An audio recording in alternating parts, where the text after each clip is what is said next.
அல்லாஹ் மாலிக்.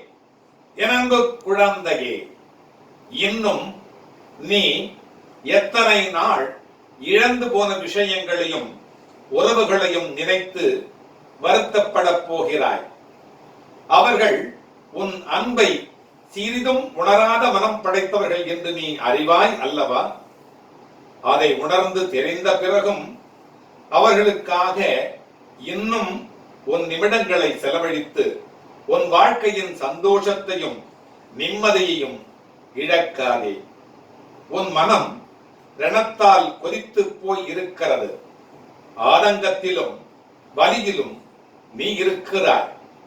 நமக்கு என்று ஒரு நாள் வரும், நமக்கென்றே ஒரு நாள் வரும், அன்றைக்கு பேசலாம் என்று வேதனையில் இருக்கிறாய். நீ பேசி என்ன பயன்? அவர்கள் அப்படித்தான் இருப்பார்கள். அவர்கள் திருந்தாத மனிதர்கள். அவர்களை நினைத்து பேசினால் நீதான் நிம்மதி இழப்பாய். அதை நீ ஞாபகம் வைத்துக்கொள்.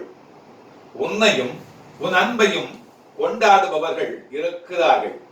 அவர்களுக்காக நீ சிரிக்க வேண்டும், அழுது வருத்தப்பட வேண்டும்.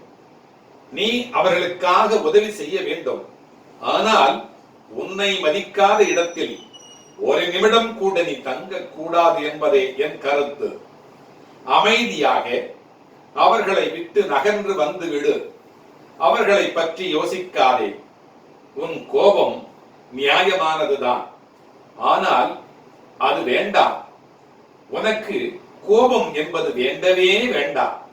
அது உன் நிம்மதி, சிரிப்பு, சந்தோஷம் அனைத்தையும் தொலைத்துவிடும்.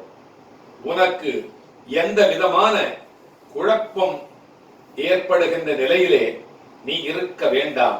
அதை நீ உண்டாக்கிக் கொள்ளவும் வேண்டாம். இனிமேல் எல்லாம் நல்ல காலம்தான்.